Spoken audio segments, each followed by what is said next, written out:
in the first episode of Breaking Bad, how Walter is talking to Jesse and he goes, "I am awake," and he's like standing in the parking lot. Yeah. You know that part? That's how I feel right now, Richard, because I am awake. It is 10 to midnight here in New Zealand. Richard's in Auckland. I'm in Christchurch. And I've been tired all day.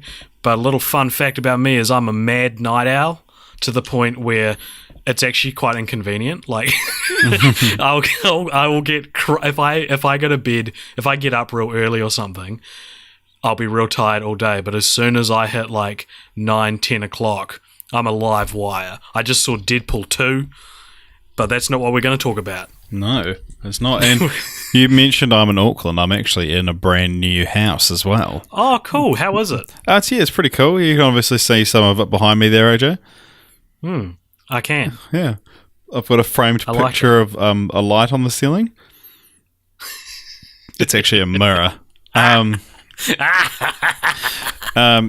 cool. This is the fourth house that I've lived in since we've been doing this podcast. I'm probably not too far off that. You'd be the same, right? Yeah, because with two of them we lived together. Yeah. That's good.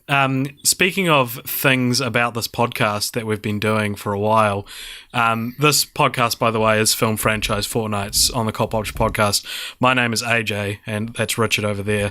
And every second week on the Cop Option Podcast, we pick a random film franchise and discuss it ad nauseum. And to slowly work back into the segue I excellently put up and then immediately abandoned, today we're actually talking about quite a, I don't know how to put it, like a significant chapter, a tentpole in this podcast's history. Yeah, we're like rounding off a trilogy of franchises. You're correct, because today we're actually reviewing the Mask franchise, which consists of Jim Carrey's famous 1994 comedy, Put 'Em on the Map, The Mask, and the 2005 maligned sequel that not a lot of people know exists called Son of the Mask.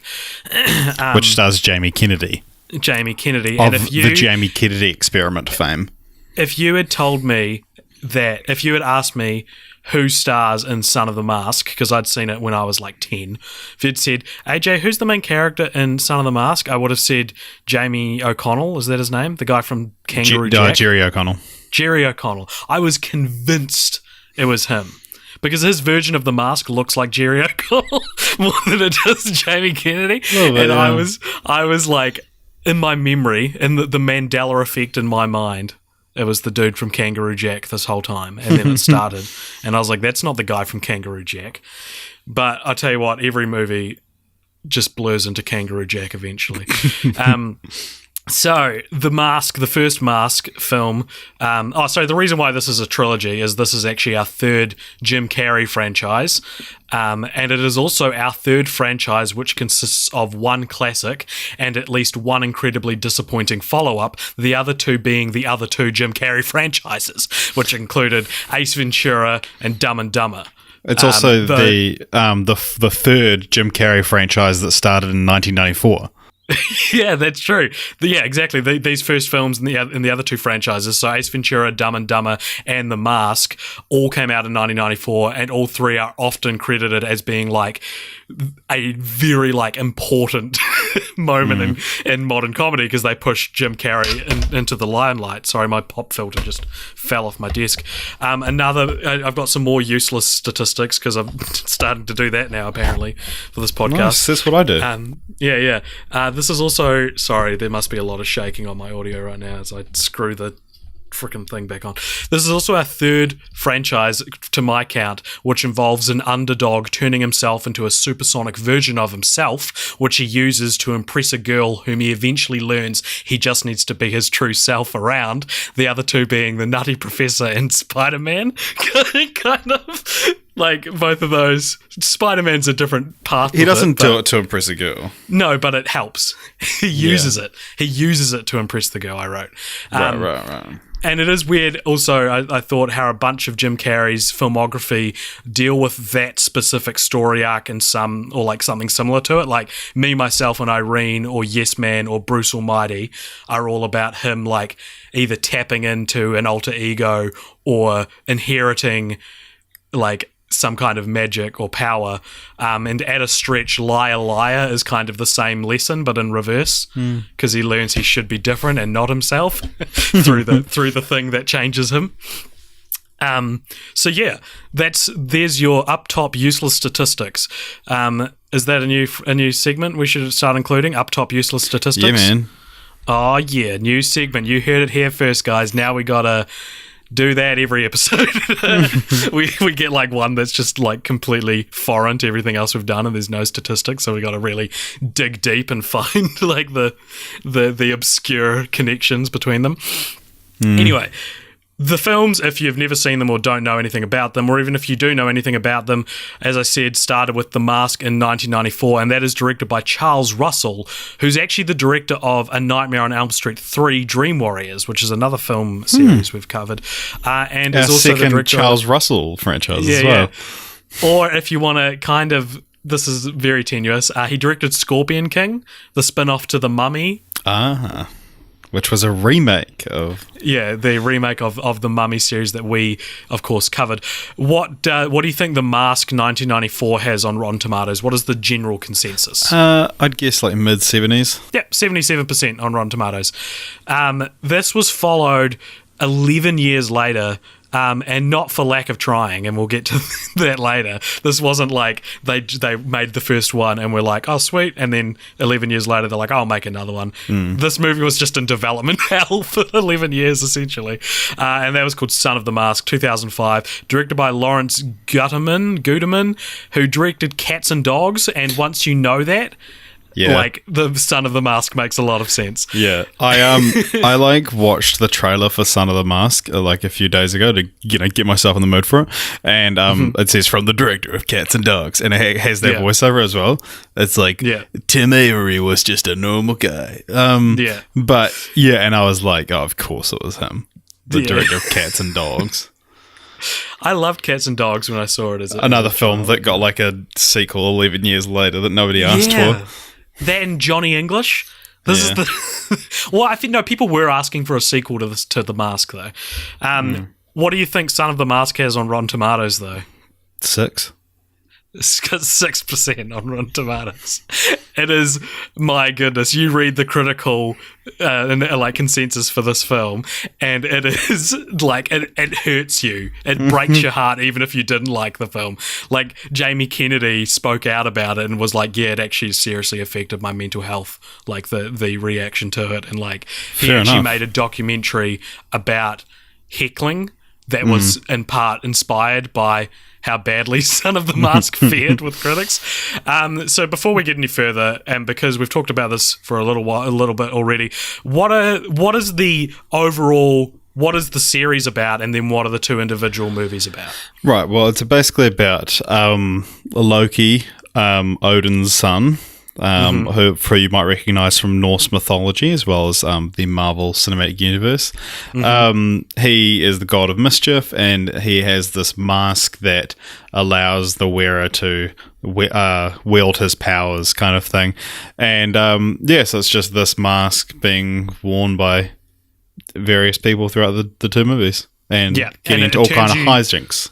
Yeah, it turns you green. It turns your face green, and you essentially become a cartoon character. Yeah, you essentially become a cartoon character. But I wonder if that's just the two main characters who wear it specifically, because they do like lean into the fact that what the mask does to its wearer is it actually brings out your id, your like inner self. Right. Yeah. And so Jim Carrey's character, whose name is Stanley Ipkiss, it's a great name.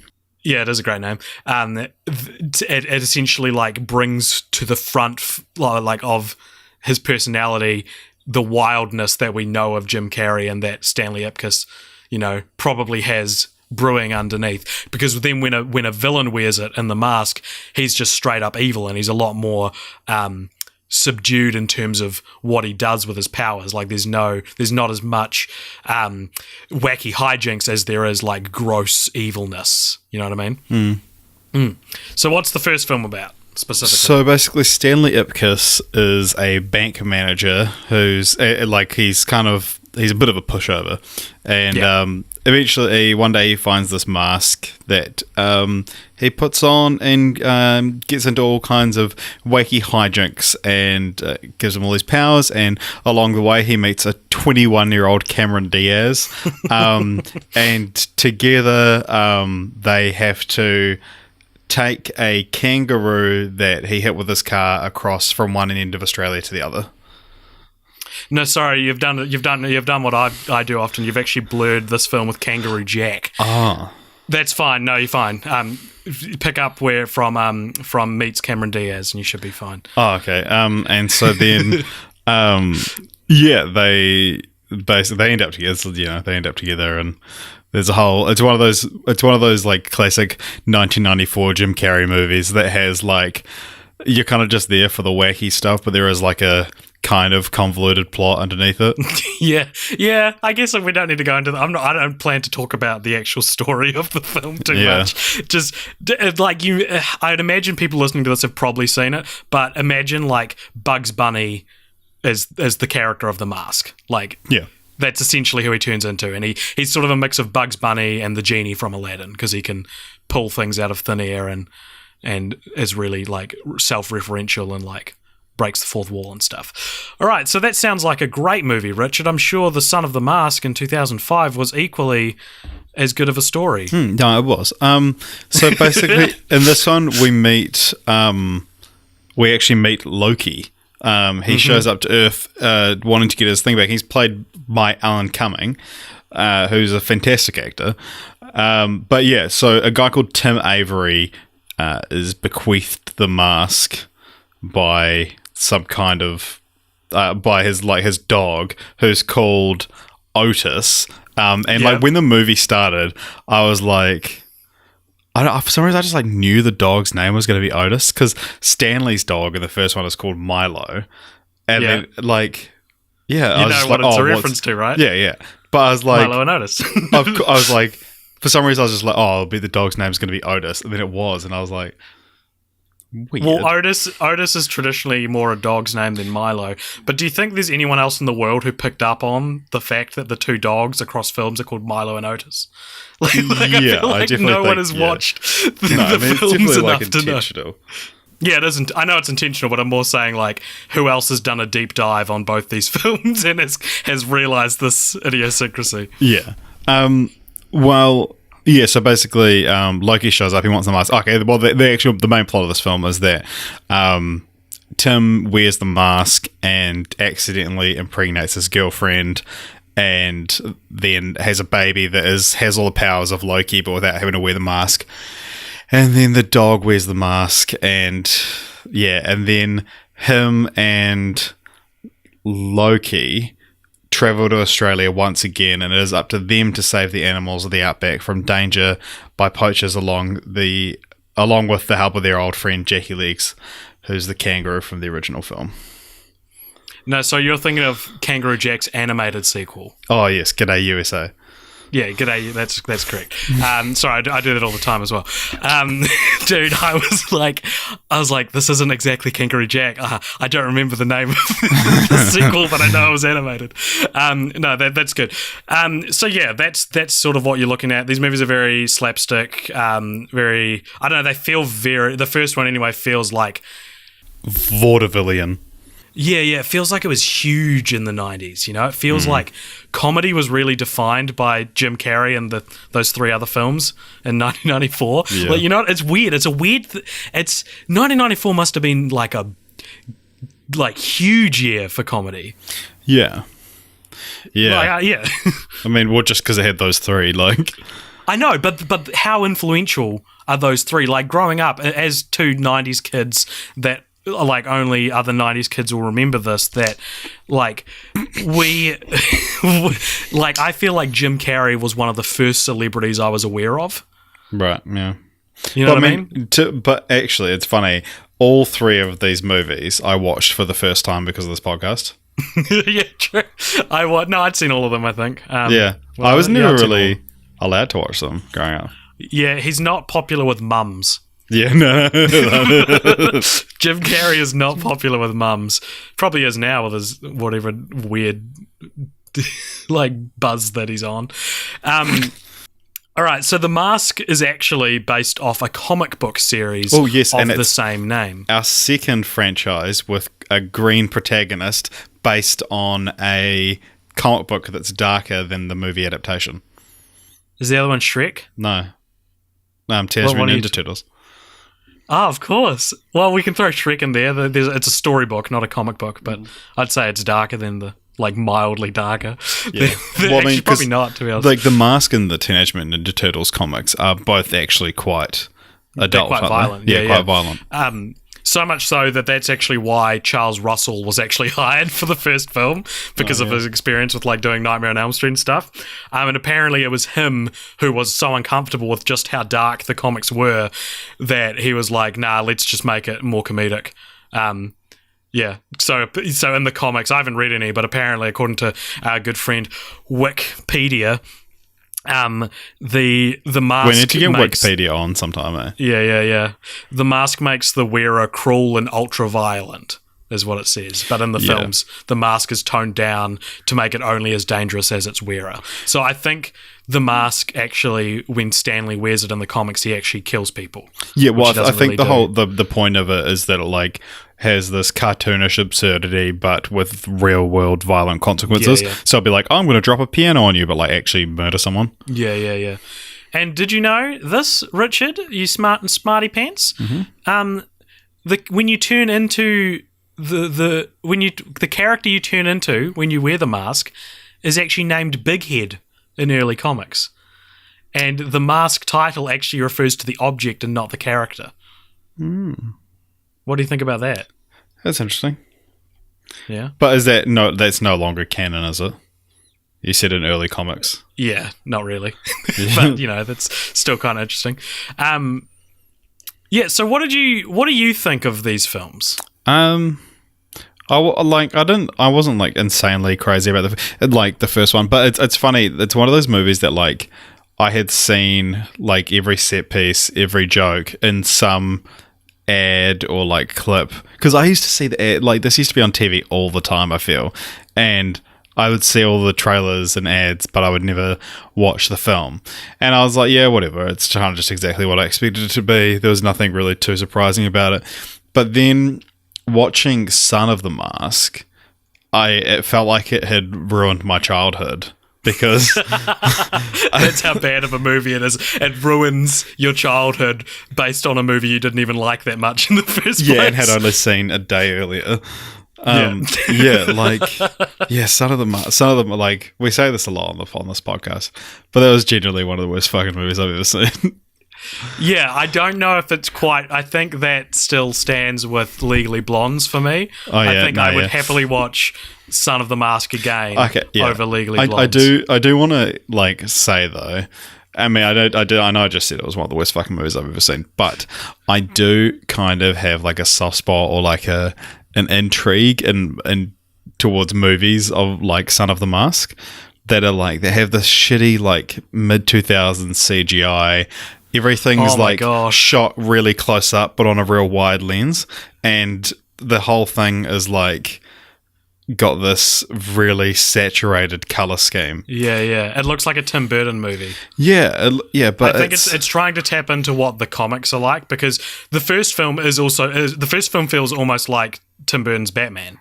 In terms of like the art direction for Edge City, which is where they live, or in the second one you're in Fringe City, which I wonder if is in the comics or not. I don't know. But yeah, it does. The second one, Son of the Mask, does feel like it leans more into the pastel colors of comic books more than the dark dreariness of the first one. Yeah, but it's got that weird thing, like, you know what I mean about the wide lens thing. Yeah, like and I mean, showing off the fact that we both went to film school. It is like a weird aesthetic that's common in these kind of movies. I love that you mentioned the shitty CGI, because obviously since you can't actually get a baby to go ooga and like jump my around God. a room, they have to CGI the baby at a lot of times, and it, honest to God, it looks like the baby from Breaking Dawn. It looks exactly like the creepy CGI baby from Breaking Dawn, which is more an indictment on Breaking Dawn than Son of the Mask. No, yes, the Breaking baby Dawn came out like 10 years later. The baby in Son of the Mask is honestly terrifying. Like, Because it's a weird looking baby anyway. yeah, like, no, even when okay. it's not being the, animated. The last shot of the film is this. It's like a slow zoom into the baby, and then it does this like kind of half smile and wink at the camera, and it's honestly one of the most terrifying things I've ever seen on film. It's like they didn't like get it. Like they didn't know what kind of shot they were, because it's like they want like an evil looking baby that like does a little wink, or they want like a happy baby that winks. They just used whatever the baby was doing at the time, so you get this like weird kind of expressionless face, like disinterested, and then it winks at you, but the mouth and the other eye are still doing this disinterested expression, and it's honestly terrifying. And we are deep into the uncanny valley with Son of the Mask. Yeah, like it is. And, it like, is bananas. Fortunately, my I watched it at like fucking 144p, so like it toned it down a little bit for me. That's shit, man. It's it's so bad. Yeah. Like, I was watching it and I was like, I remembered really liking this when I was a little kid. Like, I remember being really intrigued by the idea of there being a sequel to The Mask, and, you know, like being like, oh, cool, that's cool. Like, you know, I remember watching The Mask when I was younger, and then getting into this one, but it's just, yeah, there's like so bad. Probably one of the worst scenes I've ever seen on film, when he goes to so you know, like when you introduce the character like Big Head, aka the Mask, you need to obviously have this, especially in the mid 2000s, you have to have a musical number to show off how cool he is, and so there's a shitty band playing at this club doing Can't Take My Eyes Off of You by Frankie Valli and the Four Seasons, and he's just butchering the song. So the Mask jumps up on stage with his so the Mask is like bald in the first film, and then this one he's got this weird hair that like Jamie Kennedy doesn't have anything resembling. But it's it's like, it looks like plastic. It is plastic. Yeah, it is. But not only is it actually plastic, but it looks like plastic. That's more what I meant. Like, they haven't tried to make it look like real hair.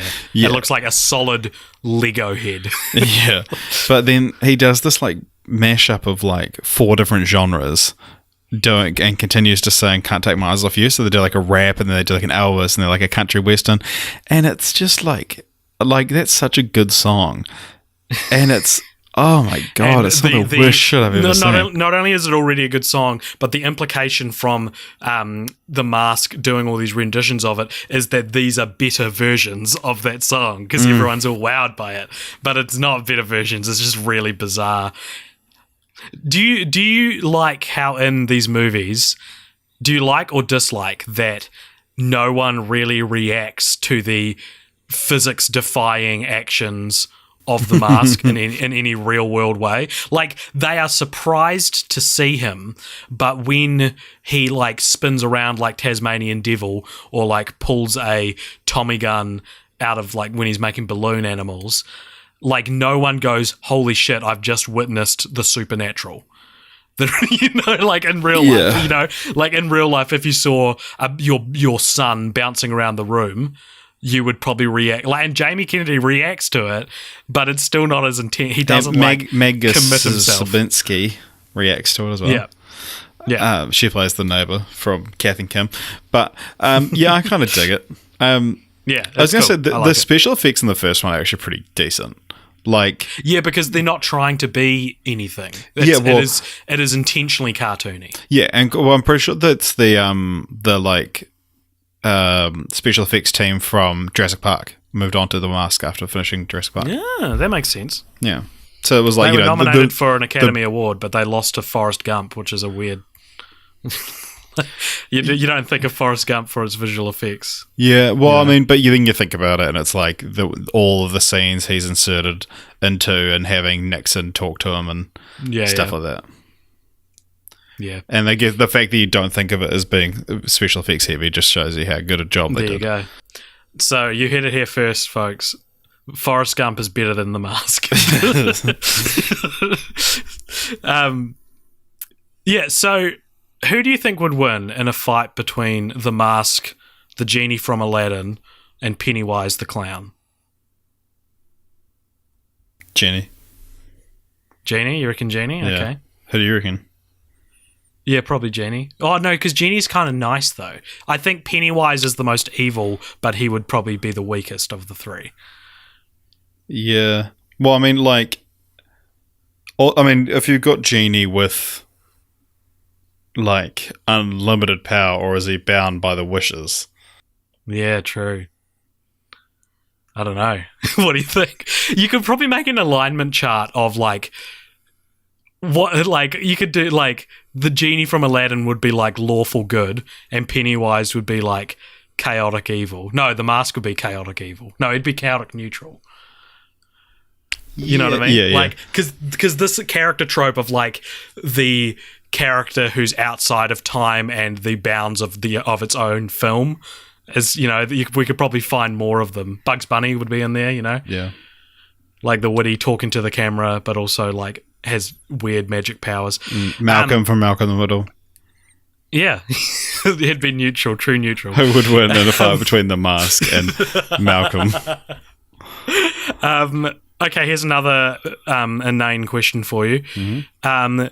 Who is a better Loki, Alan Cumming or Tom Hiddleston? Okay, I do want to talk about this because I actually I quite liked Alan Cumming in the film, and Alan Cumming's he's one of those actors that and I want to say this, and I want to be corrected on this. So I feel like Alan Cumming's one of those people that he has this amazing dramatic, beautiful, maybe sinister performance inside of him, and. Mm-hmm. I mean, I don't claim to have watched a lot of this filmography, but I've enjoyed everything I've seen him in. But is that out there? Someone, please, if you're listening to this, recommend a really good Alan Cumming performance, because I would love to see it. Spy Kids, he plays Floop. Yeah. Okay, I'm just looking at this now. Oh, I would say, he's Nightcrawler in X-Men too. Yeah, no, but even that's nah. He's got a silly accent and he's covered in makeup. I don't know. I just he's one of those people that he's got a great face for character roles and stuff as well. Yeah. Yeah. Yeah, I'm looking at his filmography now, and there's definitely scope for someone being good in it. You know what I mean? Yeah. Any of these movies could have a great Alan Cumming performance, but I haven't seen any of them. Yeah, well, I mean, I think he's one of those people that I've never heard anyone refer to him as putting out a bad performance, But then, I mean, a lot of people don't talk about him. But he does a lot of things burlesque, and he does a lot of cabaret kind of performances. He's in GoldenEye. He's one of the bad guys in GoldenEye. Sorry, who would you say is better? Alan Cumming or Tom Hiddleston? I feel like I should give it to Tom Hiddleston just because he's tried harder and is in better movies as Loki. Yeah. It would be pretty interesting to see them flip roles though. Yeah. They're very different interpretations of the God of Mischief. Tom Hiddleston is quite a dark portrayal of mischief as opposed to Alan Cumming, who's a cartoon character. Yeah. So here's a fun thing about my life, Richard. I actually saw Son of the Mask before Thor, right? So when Thor came out, I already knew who Loki was from that weirdly persistent memory that stuck in my mind of Son of the Mask. So my knowledge of Loki originated with Son of the Mask. So when Loki then appeared in the Avengers and stuff, I was like, anybody see Son of the Mask? Anybody see that movie? When I was doing research for Legally Blonde, there was a worst sequels of all time list that I was looking at, and one of them was Son of the Mask, and it said, and this was referring to, it was Legally Blonde, Red, White, and Blonde that was on this list, not Legally Blondes, but it said Son of the Mask, it's one of the worst sequels of all time, and it mentioned one of the bad things about it being that it steals from Marvel's comic book mythology. And it's like, this is straight up centuries old Norse mythology. Okay, yeah. Doesn't say, what website was this article on? Let's name and It must shame have been them. like Empire, I think. I want to say. Empire? Yeah, it was something that I was like, would not have expected it from. Or like Entertainment. It's one of those. Yeah, but I was like, what the fuck? Also, in Son of the Mask, shout out to Cal Penn, who clearly doesn't want to do a stereotypical Indian accent, but was asked by the director because in full, like he's supposed to be like the Indian best friend, but he doesn't commit to it. And after seeing things like Master of None, where I know that now apparently a lot of like ethnic actors hate it when they have to do their accent when they're American or whatever, I do wonder if Cal Penn was like, why am I doing this shitty thing? It's so annoying. Yeah. So, some fun development facts, some developmental issues about Son of the Mask. A sequel to The Mask was actually floating around for years, as I mentioned before Son of the Mask was landed on, and Jim Carrey was originally attached. The Mask 2, and that's 2 as in II, was Captain. actually... Yeah, II Captain. That was what it was called. The Mask 2, II Captain.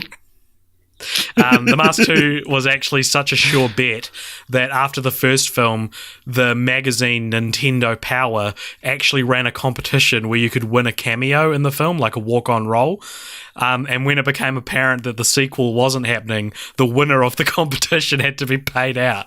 Like, imagine, like, how much money do you think they gave them? So it was because the film, as of like now, I think, is still technically in development, kind of thing.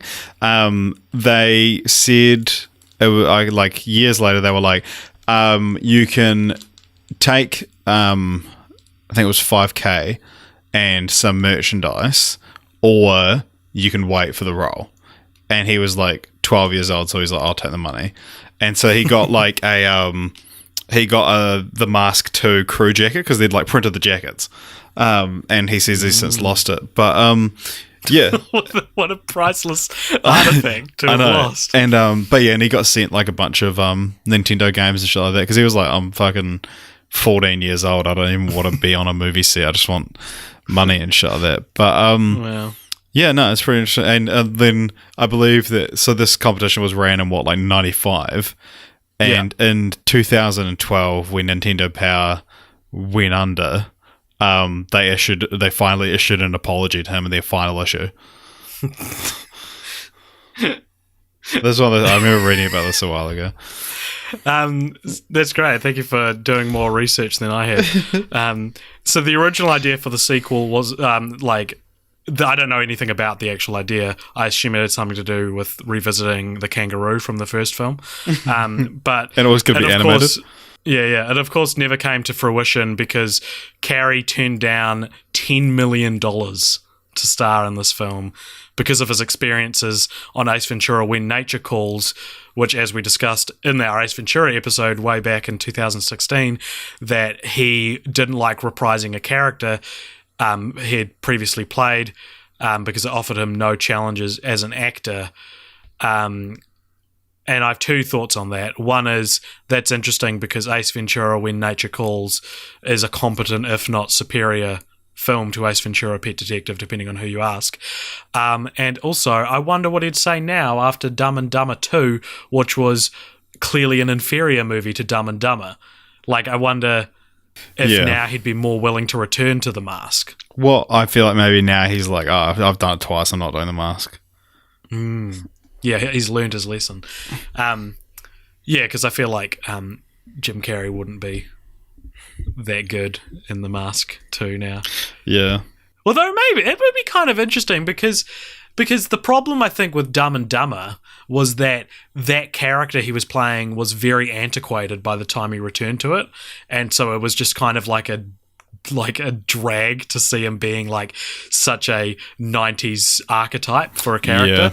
Whereas Stanley Ipkiss is actually quite a subdued and calm and reasonable person that maybe Jim Carrey would be able to tackle that better now as Stanley Ipkiss. It would be the Mask version that would be the harder part. But I am kind of intrigued to see what would happen should Stanley Ipkiss find the mask again, 20-something years later. However, that does kind of vaguely move us into Continue the Franchise, which is a segment of the show, a tried and true segment. We're not coming. This isn't new segment time where we come up with a new segment. We've had new segment time. Yeah. So this is a segment where we desperately scrape our minds for ideas for ways to continue the franchise we are discussing for this episode. And fun fact is, unbeknownst to me that we would get this franchise so soon, I actually tweeted a massive diatribe about my idea for The Mask 2, or The Mask to continue the franchise, about 3 months ago, and now I've copied that tweet verbatim. Wait, do you want to talk about... Yeah, I was going to say, there's also talking about continuations of the franchise, because you mentioned the failed Mask 2, but there was an animated TV series as well. I've got that written down. Okay, I was going to loop back around to that. So there was, of course, as you said, Richard, an animated series spun off, much like the Ace Ventura series, and also what felt like every second major blockbuster in the 90s getting its own animated series. The series starred Stanley Ipkiss / The Mask in a series of wacky adventures in Edge City where he'd fight bad guys, much like in the comics. It ran for 54 episodes across 3 seasons and was reportedly pretty good. And it crossed over with the Ace Ventura animated TV series in the episode The Ace Man Cometh. And on the possibility of a third film, creator of the original comic Mike Richardson has said, "We've been talking about reviving The Mask both in film and in comics. We've had a couple of false starts." Yes, is the comic not going anymore? No, it stopped in like the 2000s. No. Early 2000s. The last, they did, because it was in series, they did a few different series. They did about 10 or so series. And the last series they did was called Joker and Mask, I think. And it was actually a crossover with the Joker, which would be pretty interesting. Because Dark Horse comics, so. Yeah. I assume Dark Horse is probably bought by DC, or the character was bought by DC or something at some point. That always happens. So I'll go first with my Continue the Franchise. Yep. Cool. So I'm just going to read out the tweet that I sent, but it's also going to sound like stream of consciousness at the same time. Well, I thought for my Continue the Franchise, that we could kind of just have a bit of fun with your one together. Yeah, that would be cool. I agree. So here's what I wrote. "It's a shame we never got a proper sequel to The Mask. It would have been so cool to see a sequel every 3 to 5 years where The Mask makes its way to a different person played by whatever comedic actor was big at the time who could give their own interpretation of The Mask's character. We'd be talking about who'd get cast in the next Mask sequel in the same way we'd talk about James Bond actors or Doctor Who. Plus, the powers of The Mask itself weren't necessarily wacky. That was just Jim Carrey's version. The Mask simply exemplified its wearer's traits. They could all be basically their own separate stories as well, no need to connect them beyond the mask itself winding up in their possession.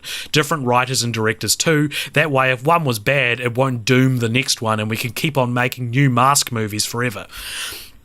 Sure, the original movies are great, but there's something really intriguing about taking a specific actor with a specific style and having The Mask push that style to its most extreme and exaggerated level. Throughout the years, we could have seen an Adam Sandler mask or a Dave Chappelle mask, Will Ferrell, Seth Rogen, Key and or Peele. We can do lady masks too, with Maya Rudolph, Amy Poehler, Kristen Bell, Tina Fey, Amy Schumer. All these folks would have had unique interpretations. It's not too late, Hollywood. We can just ignore Son of the Mask in the same way we ignored Dumb and Dumberer and just do The Mask 2 or The Mask Returns or The Mask Lives and file that original sequel away as a first attempt. Now, that was what I wrote. Another thought I want to throw in here is that the original Mask feels so set up to be a franchise. Like, the music in it is like a score composed for the film that feels like it should be more iconic than it is. You know, I have similar feelings about the live-action Casper films, that both those films, their music elevates, especially Casper, because Casper's a shit movie if you watch it these days, but the music in it is gorgeous. Anyway, back to The Mask. I can picture hearing that music today in the same way we hear Star Wars or Back to the Future or Godzilla or like Pirates of the Caribbean and think, oh, that's the Mask theme tune and that's the music we associate with the Mask. What do you think of this idea? Because I think this is one of the best ideas I've had. Yeah, no, I think it's a good idea. But yeah, I thought we could like go through and like pitch what films would have could come out of this and like who would have starred and how they would have done. Because it's funny, because of this idea, I kind of feel like Son of the Mask would have still happened in this alternate reality, because you'd get films where they bet on someone like Jamie Kennedy being the next Jim Carrey kind of thing. Yeah. And so, but yeah, I was trying to think of like, you'd get like the first Black Mask, the first like Lady Mask, and like, you can just imagine like, so they'll do the first Lady Mask and it'll be like someone that's career didn't really take off. Like, they'll be like Natasha Leggero, or I mean, she's like reasonably successful as a comedian, but like hasn't had like a successful film career, and people will be like, oh, that one's the worst one, and people will be like, oh, it's because she's a woman, or because like, but it'll just be like it just didn't take off in the same way, and it's like this alternate history that I don't even necessarily think the films would be all good. It just makes sense. Like, yeah, I mean, there'll definitely be terrible ones, and there'll be a lot of people that say the first one's the only good one. But yeah, like there'll be, because I'm trying to think of like who would be the actors that would take on the role of the mask. It is people like Jamie Kennedy, I think. Like, I think 90 there'll be maybe one or two people that would do the mask that actually like made a career. But Jamie Kennedy's mask isn't like an exaggerated version of Jamie Kennedy's comedy, is it? I don't know Jamie Kennedy's comedy. He does like character stuff and show that. But like the one that I can like that seems perfect for the mask, I would say, is Jack Black. Yeah, man, totally. He's the only he's like, if you were like, you can have one Mask sequel with a different comedic actor, Jack Black seems like the obvious one to me, because he's got a different, like equally wacky, exuberant kind of style to Jim Carrey, but not in the exact same way. Yeah, I agree. I think I was thinking of different comedic styles that would be really interesting, because the idea, the main like nugget of the idea here is that you take a comedian with a like iconic style and turn the dial up to 110, right? Because you can't even get angry at it for being like overdone then, right? Because Jim Carrey is the Mask at his most extreme, And so I was thinking someone like Jason Bateman, who's like, Jason Bateman's career as being the best straight man in a comedy, Yeah, so Jason Bateman's such a treasure. Yeah, what would an extreme straight man look like? Right. What would Jason Bateman's mask look like? Like, and I don't have an answer for that. I'm just putting that out there. like, would he be super by the books, or would he still be like, he'd be more like Bugs Bunny, almost more so, like way more confident and like assured maybe. Or Norm Macdonald would be an interesting one, because he's quite, his sense of humor is very like understated and like I guess I would. Yeah, I don't know that would necessarily work. I don't think it would work either. I'm thinking more. You get like Jack Black would be a perfect one. Like Andy Samberg would be a good one. I've got written down here on the list I read out before. I've got Adam Sandler. He was like, when Adam Sandler was big. Yeah, like that, like that yelling and screaming and shit. Yeah. Dave Chappelle, I would have loved to have seen. Yeah, but again, he's a lot more like, you don't see him get worked up. Yeah, you do. I reckon you do. Like he's the Chappelle Show and stuff, like all those characters. He has some pretty extreme characters. Yeah. I've got Will Ferrell, be another one. Like I'm looking. I get that you're looking more at like whose career were they trying to kick off with this film. I'm looking at it more like who can we capitalize on. Oh no! I mean, I'm not necessarily just saying that. I'm saying like, I was plotting out my fictional alternate reality. It would be that there would be ones that didn't take off. But I'm just saying, like, I feel like it's the whole like turning someone's dial up is like, if you're turning up a dial of like Jason Bateman, you're not really getting. When it's saying, whereas I'm thinking character like actors that are known for high energy, but in different ways. Yeah, like Eric Andre, or like like Robin Williams could have done it. There's another one I had. But yeah, like Andy Samberg, Jack Black's like the perfect one, like Kevin Hart. Yeah. The Rock. Yeah. It's not even a comedian. We always come back to The Rock when talking about this show. I don't know why. Why is it always The Rock that comes? What is it about him that makes me want to cast him in things? It's his big arms. No, I'm glad we're on board with this idea because I think it's and we're kind of breaking the rules of continue the franchise here because we usually say we have to come out with one now. Well, I mean, still could. Like, I mean, we can still say, a Mask starring Kevin Hart. And then we just start again now to be like, there's a new Mask every 5 years. Yeah, and like, I just love the episodic nature of it as well. Like, just the idea of being able to be like, somebody stop me. There would be like the top post on Reddit would be like, Donald Glover should play the Mask. Yeah, or Eric Andre officially cast in The Mask Lives or whatever, like the title. Yeah, there'll all be some fucking generic, like The Mask Returns, The Mask Lives, The Mask. But I want that though, like Revelations. I get that it's not conducive for like knowing which film is which, but my favorite sequel titles are ones that aren't necessarily clear what they're a sequel to. Like, and that's I think why I'm attracted to like the James Bond titles is because it's hard to remember what order the James Bond movies are in, and like even something like Indiana Jones where there's no numerical. Like nothing after it's not Indiana Jones 2, The Temple of Doom. Like I really like that about it. And so I would want the Mask sequels to be like that. Like Son of the Mask is a great example, to be honest. Yeah. Like I welcome that as a title. The Mask, The Mask in Space. Dog of the Mask. Dog of the Mask. The Masks. There's multiple masks now. I Married the Mask. Yeah, stuff like that, like real like Pulp Fiction-y type. Yeah, Bride of the Mask. Yeah, totally. Yeah, I like it. I feel like we've exhausted what we could talk about here, but yeah, that's good. We built off each other's ideas. What about one where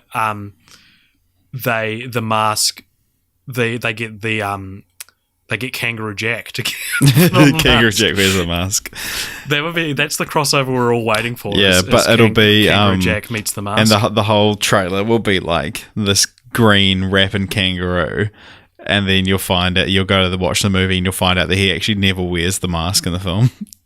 And it's a dream sequence. Yeah. That fucking ruined my life as an 8-year-old. Going to see Kangaroo Jack at the theatre specifically because there was a talking kangaroo in the trailer, only to find out that whole scene was just a dream sequence. Like, why would you just don't put it in the trailer? Like it's obvious. Like you're intentionally underselling your movie by doing it that way. Yeah. He was like hip hop.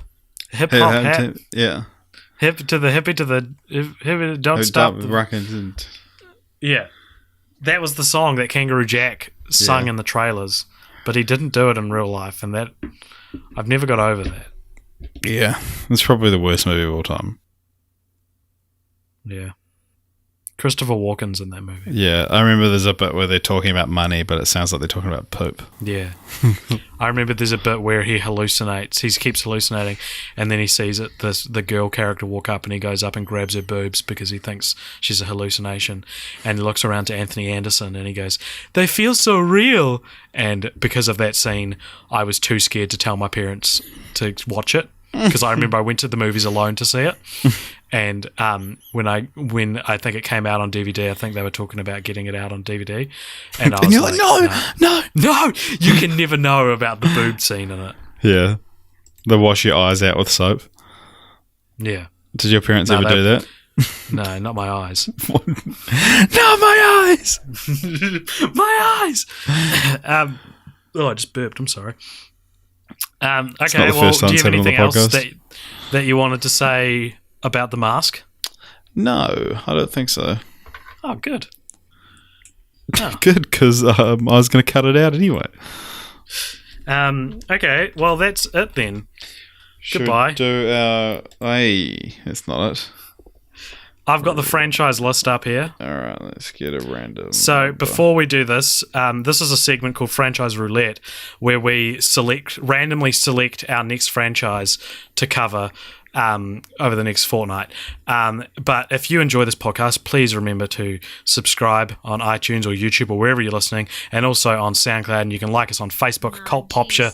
Just look up Cult Popture everywhere. What was that number? 97. 97. Franchise 97. 97. Franchise 97. I thought she said Yanny. She didn't. She said 97. Ah.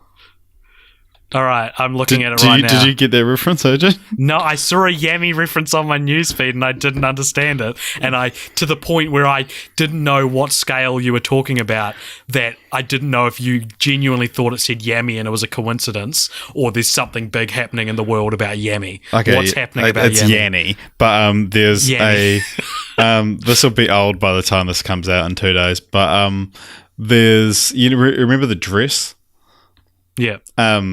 So there is the new version of that is a piece of audio that someone tweeted, and there's a big argument about what it says. I'll play it for you now, and we can get the whole podcast on this, even though it's like one of those things I fucking hate talking about. Laurel. So what's the other thing people think it's saying? What do you hear? Well, I hear Yanny because that's what I've been told it says. It says Laurel. Oh my god! Laurel. I can't. How did I hear Yanny before? Yeah, apparently it's to do with the pitch and stuff like that. Yeah, no, play it again. Oh fuck! I just lost it. That's crap. I've actually got chills. I'm a bit scared. All right. Laurel. Yeah, I can hear both. Really? When I first heard it, I was like, I hit play and then I grabbed my headphones, and as I put them on, I heard Yanny, but then when they were on, I heard Laurel, and I've heard Laurel ever since. I hear it's either Yanny or Laurel. Yeah, that's the thing. So it's like a real high pitched one, and then yeah. That's scary. Yeah. Anyway, I like this meme. Anyway, I hear white and gold. Franchise 97 is I think it's still 4 films. The Scream franchise. Yeah, it's 4. Sweet. That's it, guys. That's the next one. We're doing Scream next. Oh, that's interesting. That's why our second Jamie Kennedy franchise in a row.